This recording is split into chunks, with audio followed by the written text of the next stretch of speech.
Va. Bueno, Junior, ¿cómo estás? Gracias por recibirnos en tu casa, eh, en esta casa tan importante para la raza. Hay todo un mundo que no sabe. Acá hace un poquito más de 40 años veníamos a armar acá tu casa y a trabajar con vos para armar los estatutos y el reglamento de la fundación de la Asociación de Criadores. Así que este año que cumplimos 40 años, nada, queríamos venir a visitarte, vos que tuviste la suerte como yo de ser presidente de esta asociación tan exitosa, después de 40 años nos dimos cuenta que es un proyecto exitoso y exitoso a nivel mundial, con, no sé, con la Argentina el país número uno, con la raza número uno de caballos que se produce en la Argentina y el único país del mundo que produce esta raza de caballos. Así que, bueno, venir a visitarte y que nos contes un poco tus vivencias y tus recuerdos de aquellos inicios. Y bueno, un poquito de eso. Bueno, yo te agradezco muchísimo como continuador de la asociación, siendo presidente después de 40 años que tiene su vigencia la asociación, todos los logros que se han obtenido a través de mucha gente, así como fueron los logros que se obtuvieron en su inicio, porque en su inicio se trabajó muchísimo en todo esto, de modo que se intercambiaron opiniones, no todo el mundo estaba de acuerdo con ciertas normas ciertas normas reglamentarias, pero finalmente por el aporte de todos se fueron agrandando y se fueron esclareciendo y se fueron poniendo en ese reglamento que trabajamos juntos tanto tiempo y que justamente yo guardé de recuerdo ese reglamento primero que se editó y te lo llevé hace 2 años a la rural, que fue con un gusto tan grande de, de entregarlo para la asociación como recuerdo. Fue una sorpresa muy grande cuando en esa época, ya hace un poquito más de 40 años, me llamó Richie Lafuente, a la que estuve tan agradecido, para decirme si quería trabajar en la Asociación de Creadores, que existía esa idea de formarla, que esa idea era una cosa muy seria, que respetaban mucho a Fomento Equino y todo lo que Fomento Equino había hecho a lo largo de los años con el caballo, pero que esta era otra idea distinta y que sería presidida esa asociación por Jorge Torres Zabaleta, quien había puesto como condición justamente que los registros genealógicos que tenían que ser indubitables.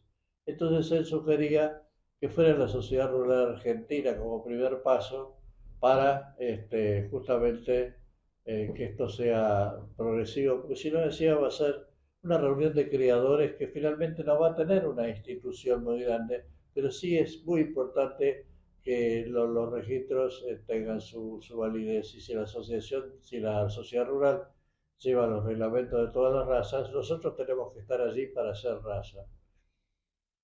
Bueno, a raíz de eso, yo lo estudié mucho al tema que él decía del reglamento y estudié genética, que yo soy abogado y productor agropecuario, ¿qué puedo llegar a saber de genética? Entonces, de todo esto, ¿cómo se forma una raza realmente? Se me planteó cuando estábamos viendo los inicios de ese reglamento. Y tiene que haber por lo menos 3 generaciones. Por lo menos 3 generaciones para que institucionalmente se pueda hablar de una raza, para que se vayan fijando las características justamente fenotípicas de los animales. Entonces, a partir de ese momento, sabiendo eso como algo cierto, había que armonizar las cláusulas reglamentarias para la formación de la raza con, con la ciencia, digamos así, de lo que la ciencia genética, en el sentido de que para que realmente tuviera todo un éxito y no fuera simples papeles. Y justamente uno de los temas aparte de esclarecido el tema de la raza, que lo leí por muchos en muchos artículos y en muchos libros sobre el tema para llegar a ahí, pues yo de genética sabía lo que sabe un productor de hacienda vacuna, pero nada más. Entonces había que establecer un estándar, porque el estándar es lo que justamente fija las características y a eso debe adecuarse el estándar de la raza. Entonces el reglamento con la inscripción y el estándar de la raza podíamos empezar a tener ciertos principios para empezar a caminar. Y Jorge Torres se entusiasmó con ese tema para que se haga bien, porque esa era su idea. Y bueno, hicimos el estatuto correspondiente para escribirlo, lo escribimos, hicimos la presentación en la sociedad rural que nos acompañó Gutiérrez, que era presidente de la Ahora que rural lo en hicimos ese en el momento. comedor central. Exactamente, Horacio Gutiérrez nos acompañó allí adentro y se presentó y fue mucha gente. Pero como siempre sucede, hay gente que cree más que en los logros que se pueden dar y desconfía de ciertas otras cosas, o para qué decían muchos, inclusive jugadores buenos, buenos del abierto, jugadores, criadores buenos y prestigiosos, no voy a nombrar ninguno, pero lo decían, yo para qué quiero papeles Sí, crió igual. si Voy a crío criar igual, igual. si voy a criar con los mismos caballos, el mismo padrillo, ¿para qué hago con los papeles? Y es una cosa que yo siempre traté de dar argumentos, ¿no es cierto? Y me acuerdo con afecto que le dije a Gonzalo Taroira, que él me decía ese argumento, yo me manejo así. Y yo le dije, Gonzalo, es tan importante tu incorporación a la asociación que si vos querés que yo te lleve los papeles, yo te llevo los papeles. Vos no podés quedar afuera. Y se reía, como siempre era tan simpático y bueno, finalmente se hizo así. Y bueno, había que establecer cómo se identificaban las primeras madres y qué tipo tenían que tener las primeras madres que se incorporaban, porque eran madres sin antecedentes, eran madres jugadoras, otras no eran jugadoras, pero sí tenían un fenotipo aceptable, pero la mayoría que se presentaban eran yeguas jugadoras. Y ahí había jugadoras de todos lados, porque había jugadoras buenas que podían ser zairas o alazanas o tordillas, pero había vallas también.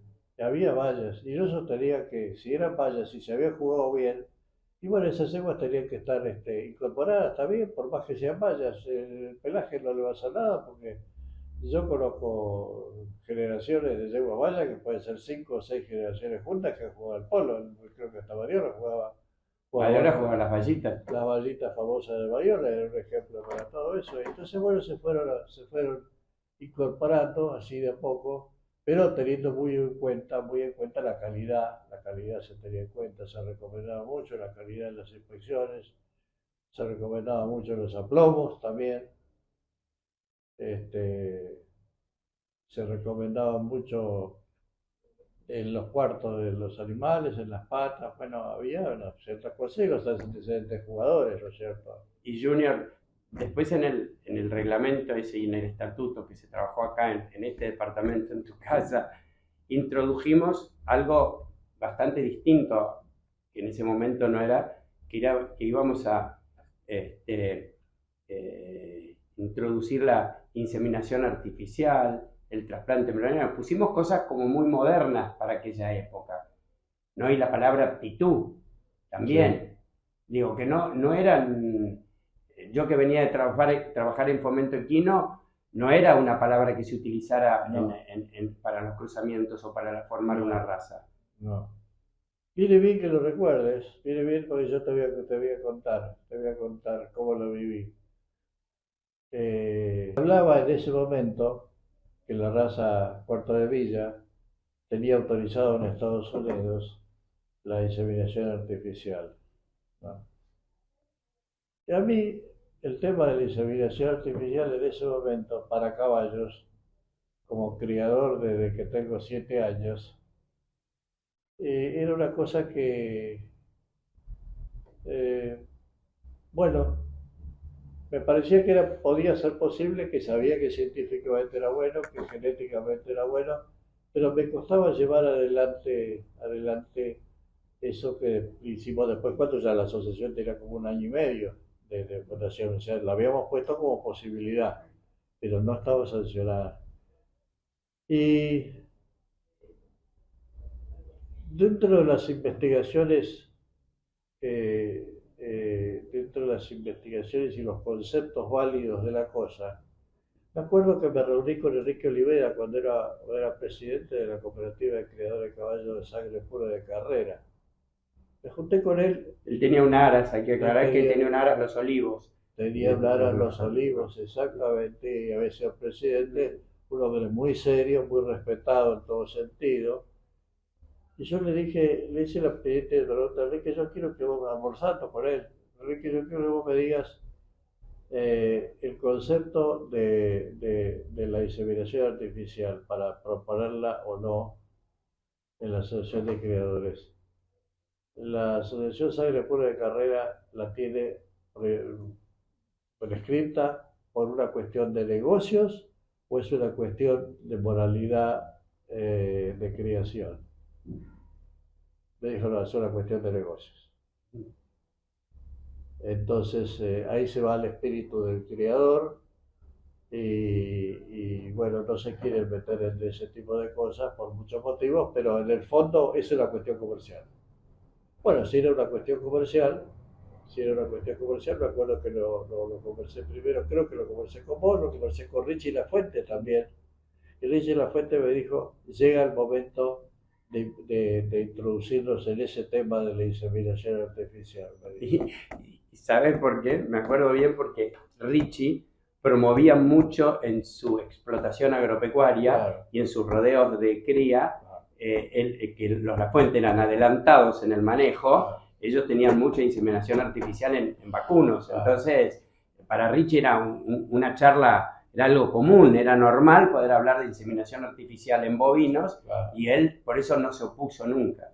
No, no, justamente, entonces vos que eres secretario, que estábamos muy cerca con todo esto de la fundación, lo hemos conversado en profundidad, vino el consejo de Richie Lafuente, siempre sereno, muy equidistante, y bueno, llevémoslo adelante, llevemos adelante. Pero había habido un problema, había habido un problema, y fue claro y dio lugar a un sumario, porque no se dijo la verdad. Hubo un criador que hacía inseminación artificial, la escribía como que era natural y ahí justamente la asociación puso las cosas en orden. No, eso no se puede hacer. Hasta que no tengamos hecho nosotros el reglamento de inseminación artificial y las condiciones con que deben ser seriamente llevadas, no se puede hacer. Yo recuerdo que la asociación hizo un sumario a ese creador y bueno, fue un padrillo muy notable, fue muy notable, dio lugar a muchas crías y a grandes jugadores y caballos del abierto, era un padrillo muy notable. No voy a nombrar al creador porque no corresponde, por supuesto, pero sí el ejemplo, sí vale la pena, cómo tiene que llevar la seriedad una asociación para que se cumplan las cosas y se cumplan las reglas éticas, que es lo que la asociación siempre hizo y es lo que Jorge Torres quería que fuera así. Por eso es que dijo, la sociedad rural argentina tiene que llevar un papel que sea indubitable. Ese papel es padre el hijo y ahí está. Y se denuncia el servicio, se denuncia el nacimiento y se dice quiénes son los padres. Perfecto. Bueno, entonces si estamos haciendo eso, no me vengas a hacer inseminación artificial por detrás. Eso lo digo sinceramente porque eso hace a la seriedad con que la asociación luchó para los principios del creador. Porque ser criador exige muchas cosas. No se es creador así nomás. Yo puedo ser creador también de vacunos. No se es creador así nomás. Tiene que haber un espíritu de creador, aunque haya inseminación artificial. Tiene que haber un espíritu especial, con afinidad con la raza. ¿A dónde quieren llegar? Porque cuando uno pone las premisas para criar, imagina una madre y un padre con un determinado fenotipo, con determinadas condiciones que no son fáciles de lograr. Hay que buscar la madre, la feminidad en la yegua, como es que tu feminidad también en en el vacuno. Y esa feminidad se transmite, y esa feminidad ha dado lugar a que las yeguas son sobresalientes también como jugadoras de polo, que a veces no son sobresalientes sus hijos machos. Y bueno, y cuando se da con algún padre, con algún padrillo sobresaliente, ahí hay una transmisión y una cuestión genética que justamente hace que los papeles sirvan a algo, al espíritu de la crianza. Es muy importante, porque yo durante, lo digo así como un ejemplo, pero durante 35 o 38 años de una raza que no existía de vacunos, como es el Limangus, y una es una raza continental, como es el Limousin, la otra es el Angus, que es raza británica, y había que cruzar dos razas, una continental y otra británica, y me dio mucho trabajo para llegar a una pureza de raza y a un determinado tipo, y a veces me equivoqué. Entonces, todo ese sentimiento que yo tenía es aplicable también en la crianza de caballos. Esa mansedumbre, esa sensibilidad en la boca, ese andar armonioso, esa blandura en el lomo, esa mansedumbre que tiene que tener el caballo de polo. Son condiciones que son muy difíciles de obtener y solamente las han obtenido los que saben realmente y son criadores. O sea que yo lo admiro, ya no crío más porque no puedo probar mis caballos, si yo no puedo probar mis caballos no sé lo que produzco y no tengo hijos que sean polistas. Pues yo creo hasta que tuve 57 años jugué al polo y criaba. Y después, bueno, fui vendiendo y desparramando vendiendo las yeguas y se demanda que la crianza, pero siempre estuve buscando la sensibilidad, la fidelidad en la yegua y el buen andar también de ese caballo. Junior, ¿te acordás que, bueno, en esos primeros años también, bueno, vos participaste y estuviste y estabas, y bueno, fue la primera vez que presentamos la raza también en sociedad, en la sociedad rural, y todos esos comienzos que fue, todo era la primera vez, todo era la primera vez. Porque después cuando pasaste a ser presidente de la Asociación de Polo, también te tocó entregar el primer premio, la primera vez que un caballo polo argentino podía ser premiado en una final del Abierto, en el año 93. La Marsellesa. No. No, la yegua de Alfonso Pérez. No, la Polo Pureza. La Polo Pureza. La Polo Pureza. Pues yo me acuerdo que le dimos a la Marsellesa. En la Marsellesa el otro premio. Claro, el famoso gol de Marco Segui. Eso fue en el 86. 86, qué sí. memoria. Pero después después de fundado, después de haber hecho todos los estatutos y reglamentos acá corregidos en tu casa, después tuvimos el otro evento importante que fue en el 89 la presentación de la raza en la rural de Palermo. Exacto. Como la presentación en sociedad, que el primer año eran solamente de Cabresto, y bueno, vos estabas ahí también. Claro, me acuerdo con mucho afecto a Horacio, ay, por favor, Harriet. Juan Carlito Harriet fue nuestro jurado. Fue nuestro jurado, sí. Sí, que él dijo, bueno, y me dijo, son tan chiquitos que parecen unos ciervitos, pero qué bueno lo que hayan hecho, me dicen.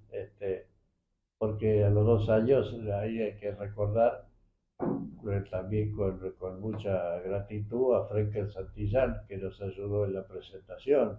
El Bebe. El Bebe actuó ahí preparando. Yo lo busqué y preparamos en San Isidro todos los caballos. Claro, pero estaban cumpliendo 2 años. Claro. O no los habían cumplido. Claro, o cumplían 2 años. Alquilamos los boxes del jockey, de los boxes de polo del Jockey Club, y ahí yo traje un peón del campo. Sí. Y le pedí al Bebe que nos diera una mano y el Bebe nos hizo toda la parte veterinaria. Justamente, así que hay que recordarlo con gratitud por lo que él nos ayudó a eso, sobre todo estar presentes en Palermo, era muy importante en ese momento porque era la vidriera de la asociación. Aparte estaban todas las razas mirándonos. llegábamos Claro. nosotros como primera vez. Claro, ¿qué es esto? ¿Qué es este invento? Claro, ¿qué es este invento? Sí. Así que uno lo recuerda con mucha gratitud a todo eso. Fue muy lindo, fue muy lindo. Me acuerdo que después la distribución de premios que se hizo. Y bueno, ahí se instauró la Copa Santa Paula, que era la mejor hembra. Bueno, Claro. todo lo que ya después de 40 años se hace habitualmente, pero bueno, hoy estamos contando un poquito y que vos nos contaras todos esos principios.